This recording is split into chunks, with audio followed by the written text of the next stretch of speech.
let's have a conversation about the future and sustainability and how that kind of weaves together through good use of data and innovation, and figuring out together how we as a culture can support research and new projects that help us reframe industries completely. Let's talk about this. We've invited JT Mudge to come on Swell to really be a voice for us, to help us understand what it means to be a futurist, what does the future look like to him, and how innovation is leading us towards maybe a hopeful future. And we have to start from a very specific place to kind of get our heads, I think, around when decisions are made to put money towards a change that's very systemic. What goes into that big change? Because there are a lot of systems out there that are bad for the earth and bad for people, and they have to change. And to get that shift to happen, it takes a huge amount of effort and collaboration and people sitting around a table and agreeing on something. Because there's a lot of people who have good ideas, but to implement them, that's the gold. And that's what JT does. So JT, I'm so happy you're here. And for those of you who are just learning about JT, he is somebody who uses his specialty in data to help strategize the development of new solutions. And we want to get very specific so that we can kind of grab hold of what he does in the world. And I read an announcement that he is working with an organization that partners with people like the Nature Conservancy, the World Wildlife Fund, Oceankind, and many other organizations that are into that space of sustainable fishing. In fact, JT notes that commercial fishing is such a dangerous profession, and how can we create a future that is good for the animals, good for the environment, and also good for the people? That's the kind of stuff that JT tackles. So let's get into that first, actually, JT. Can you help us understand the work you do on a basis of collaboration and consulting? Specifically, let's drop into the commercial fishing world, since that's a kind of something I think we can all relate to right now. We all sort of have a sense of that. Deadliest Catch on TV really taught us about that industry. What are you doing in that industry right now, and how do you see the future look in terms of a sustainable systemic change to make it be better for all involved? Well, Deborah, thank you so much for inviting me to be here. I'm really excited and to have this conversation about things I'm very passionate about. Of course, conservation, sustainability, around foresight and futures, and how do we get there with data technology, and how do we look at systems, social, technological, political, environmental, economic?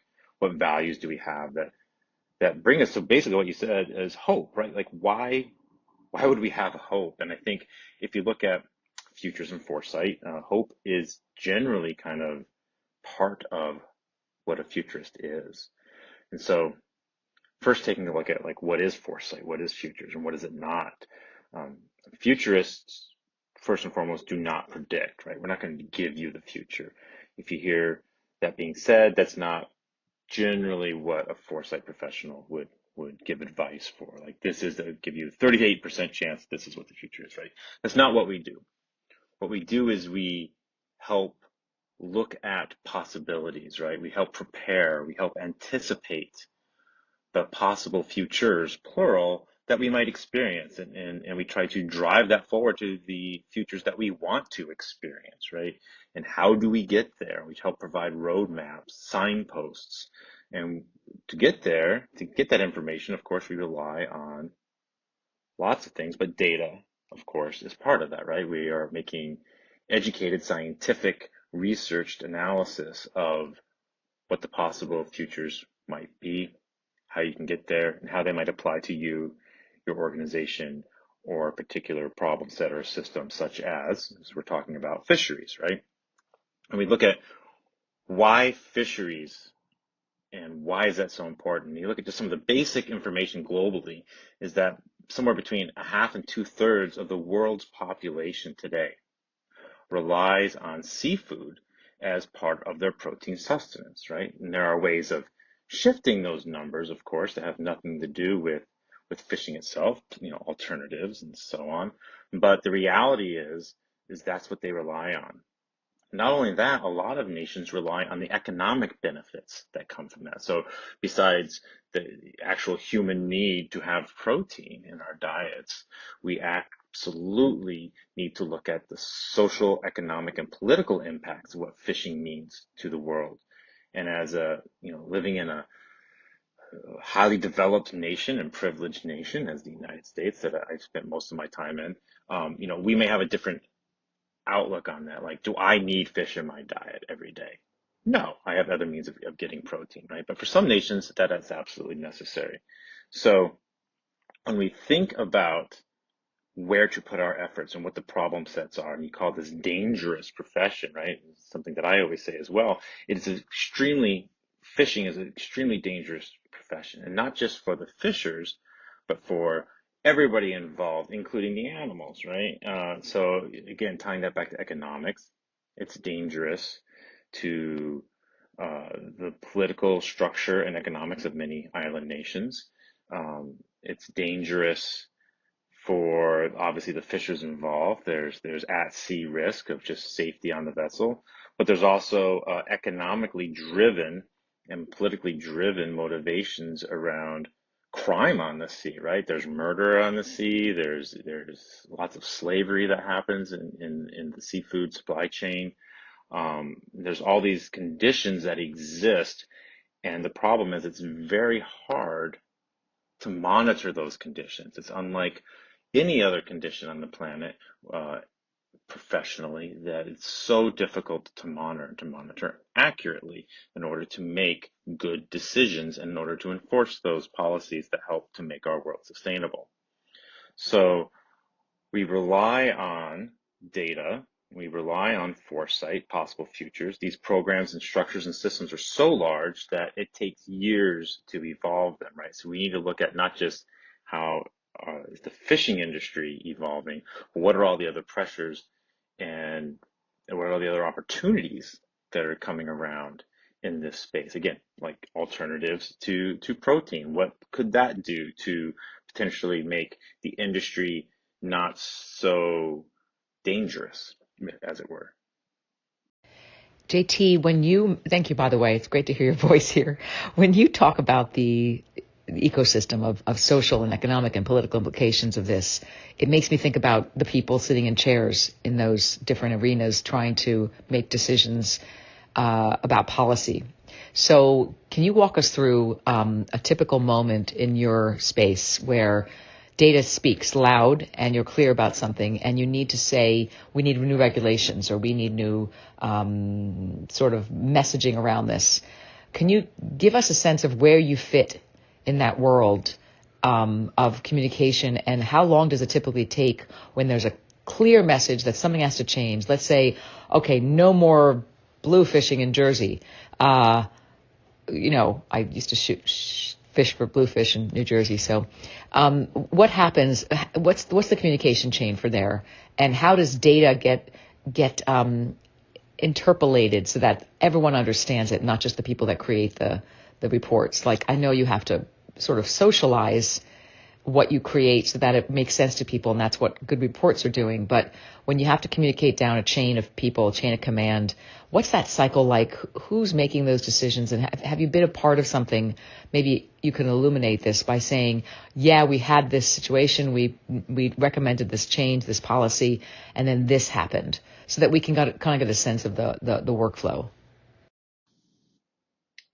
Thanks, Deborah. That's such an important question to think about when you mention that sort of chain of people, chain of command, right? I try to I try to break that apart actually a little bit. I'm very much more into the idea of networks rather than chains of top-down hierarchies, right? And I think that's very, very true when we think about lots of industries, but very, very true when we think about fisheries, right? And how that's managed. And it's really about building trust and that network of trust. It's really about being a stakeholder, not being necessarily beholden to somebody in a certain way. So when we think about data and we think about trust in fisheries specifically, there's really a few key areas, right? It's trust in the policies and procedures, right? And we've worked with different agencies on what might the standards, policies, and procedures be to help implement different ways of capturing and analyzing data. So it's the trust in the process. As a stakeholder, do you have a clear path to success, and do you have support to get to that success? The second area in trust is probably around trust in the data, obviously. Is it accurate? Is it representative? Does it provide enough information to actually make good decisions? And the third one is one we all, I think, hold near and dear, is trust in governance. What are you going to do with my data, right? Is it going to be used in an ethical way? Is it going to be used to help me? And I think, especially when you look at fishers or you look at buyers of fish, right, suppliers, I think there's a real fear around what are you going to do with that data, right? Are you going to use it just to do fisheries management, or in some way, shape, or form can that data be used to harm me or be shared with others that might use it in a different way? So really crucial to communicate this is to have that trust across all stakeholders, and that's everybody involved. We have to build that trust, and I think this is, I'm sure, something that you're very familiar with and believe in is as a stakeholder, your voice needs to be heard. You need to believe that your voice is heard.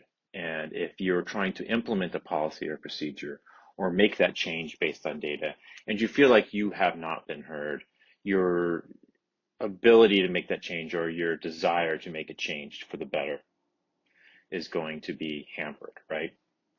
So when we talk about restrictions on fishing, right? So if a fisheries manager takes that data and they're making decisions, I think everybody that's involved needs to feel that there's trust in that data, and there's trust in the policies that are making those decisions, that are limiting fishing, right? That are changing gear types that are going to be used. And all these things ultimately affect the economic outcome of people that in some cases are barely scraping by. I mean, there's a reason why there is slavery at sea. It's not because you just have a bunch of really mean people that want to enslave people necessarily, right? It's an economic, powerful position to be in, and the levers in the world that we've created for a lot of the participants make it such that that is the path forward for them, right? And how do we change that? And we can't change that unless we have good policy, and we can't make good policy unless we have good data, and we can't really have good policy and good data unless we have trust around that data. So that's primarily when we're socializing this, or when we're learning to communicate that information through a chain, whether it's fisheries manager, whether it's supply chain partner, whether it's a vessel operator or owner, or whether it's somebody who's buying fish on a daily basis, right? Maybe it's you or I going out to dinner and ordering fish. It's understanding that we trust that there's data and that there's people that can use that data to make good decisions about our sustainability. And I would say in all the industries I've worked in, whether it be enterprise or whether it be around customer relationship or marketing or around technology, or healthcare, right? Healthcare, you'd think there'd be a lot of issues of trust, and there are, but I've never seen more issues of trust around data than I have in global large-scale fisheries. You know what I find fascinating about your response is how, prevalent the word trust is specifically, and knowing that trust is a cornerstone for relationship building. The mystery of creating trust and building trust kind of stems from our knowing that you need continuity and you need a sense of mutual respect in that continuity, so people feel a flow of information, a flow of curiosity, and that they're being listened to.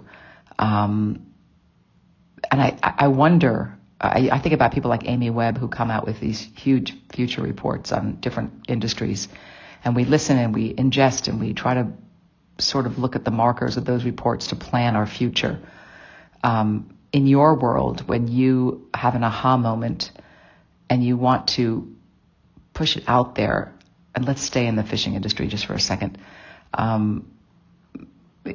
Like we just spoke about, data could be pretty unruly and inaccessible, but I connect trust also to this bizarre phenomena of faith, where people believe for thousands of years in a God and religion and in storytelling of people, that there's no proof, there's just faith around all these deities and heroes of the Bible, and yet they go forward, sort of structuring their entire lives around this faith. And then if we could transfer some of that faith and that behavior change to be modeled in this system, I just can't imagine how it would not work, right? Because we know that people who have faith in something can completely adhere to it, and it becomes their roadmap,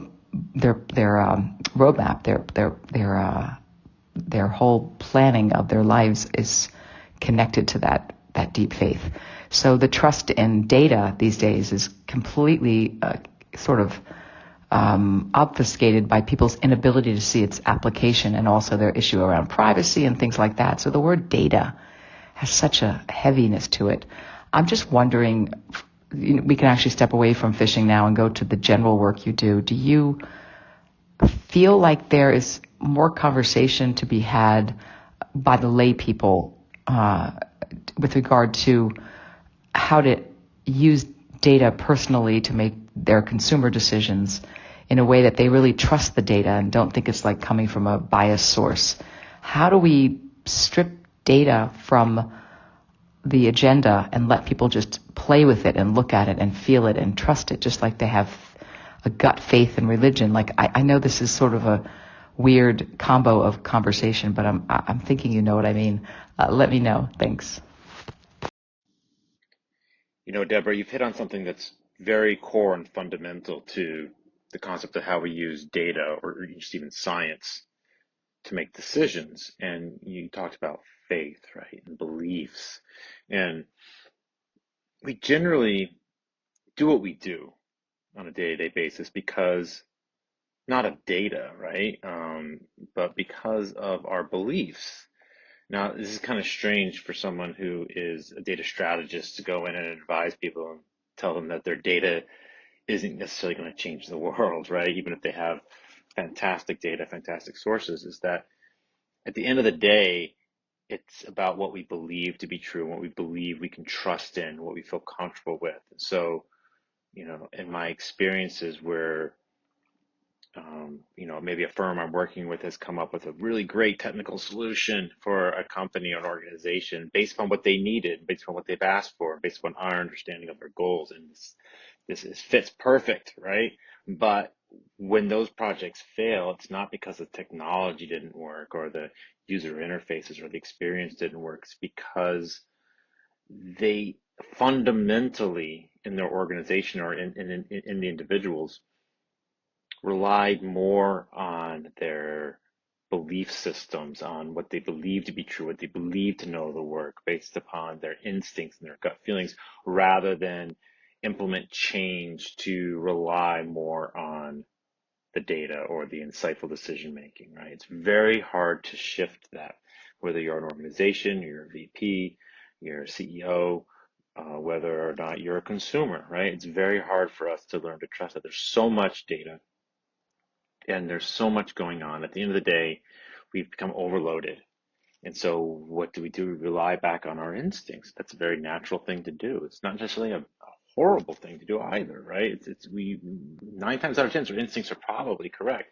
But when it comes to very certain large decisions, right, around large sets of data, we cannot just rely on our instincts or our own personal experience. It takes a big community and a group of data and of insights and of experience to make those decisions.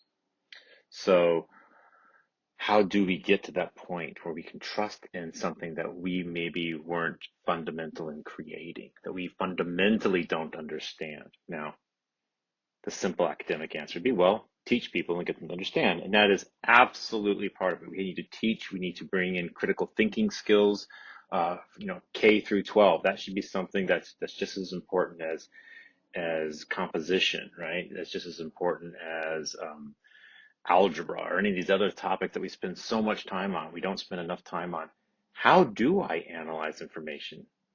How do I decide whether or not I believe in that or not? Because ultimately, in order to get to what you were talking about, we have to change our belief.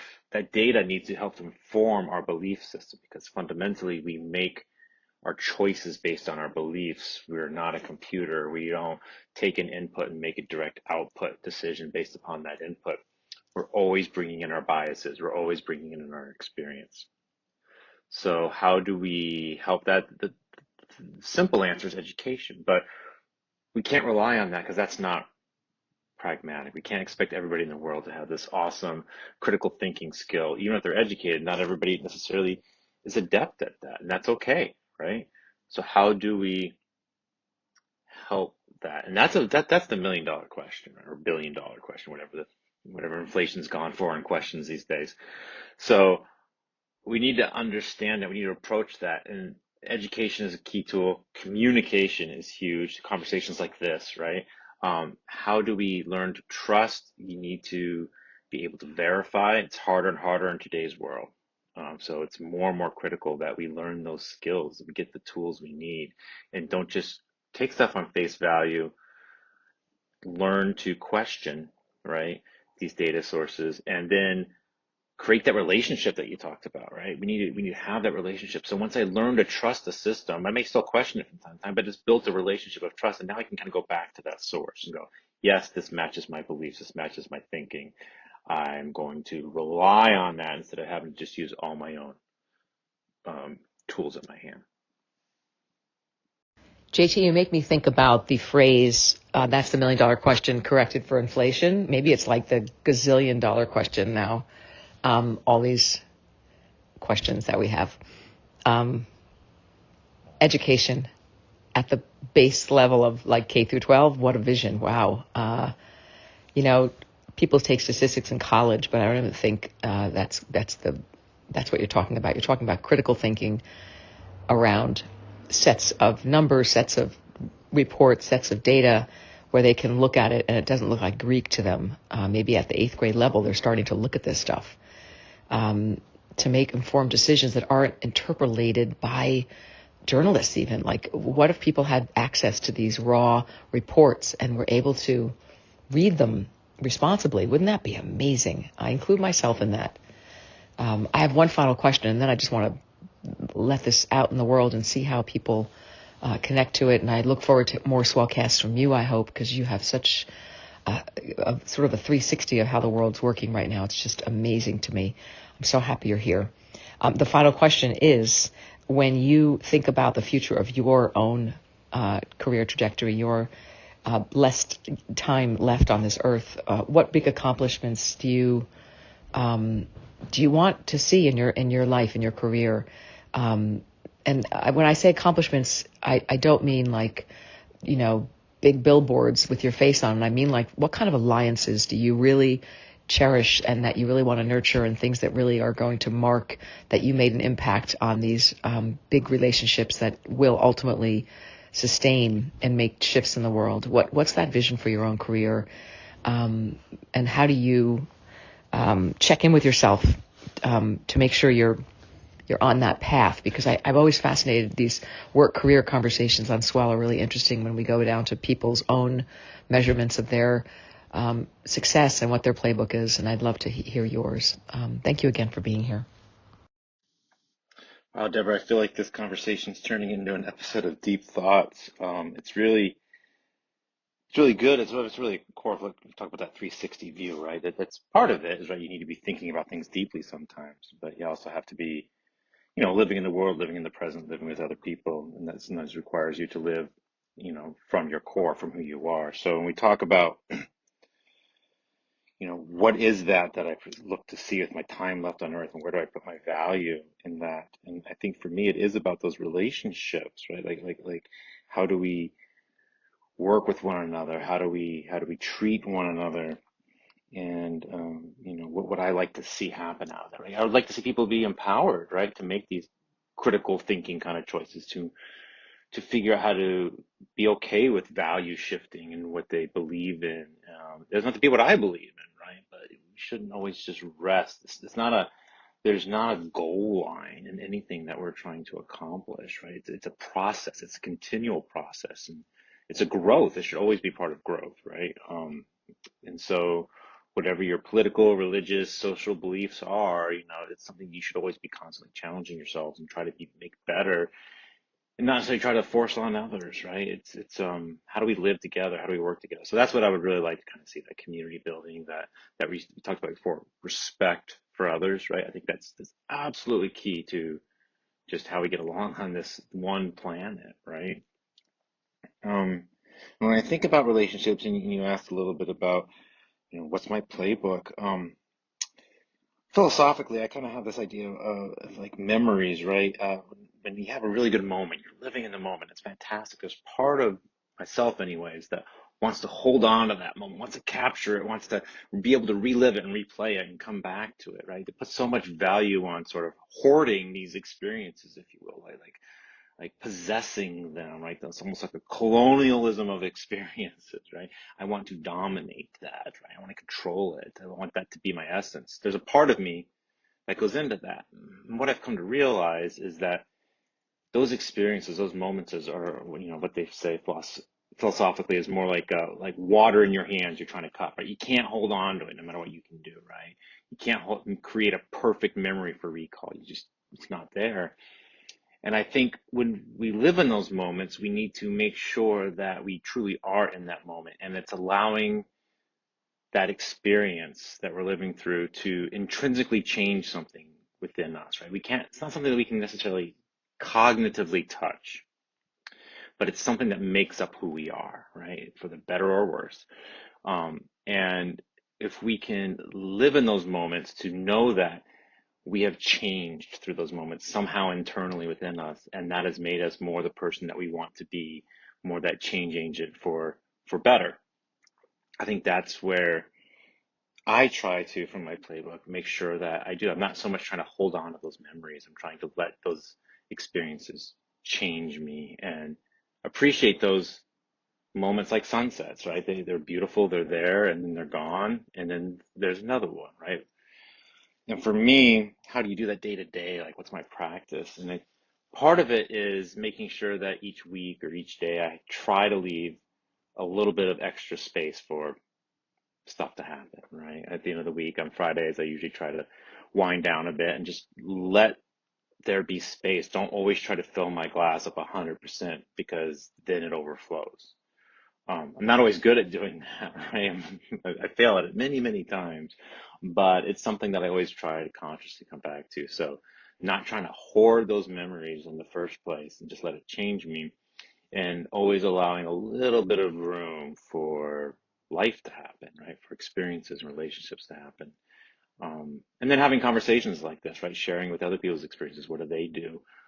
Is really just a big benefit to how I kind of view the world.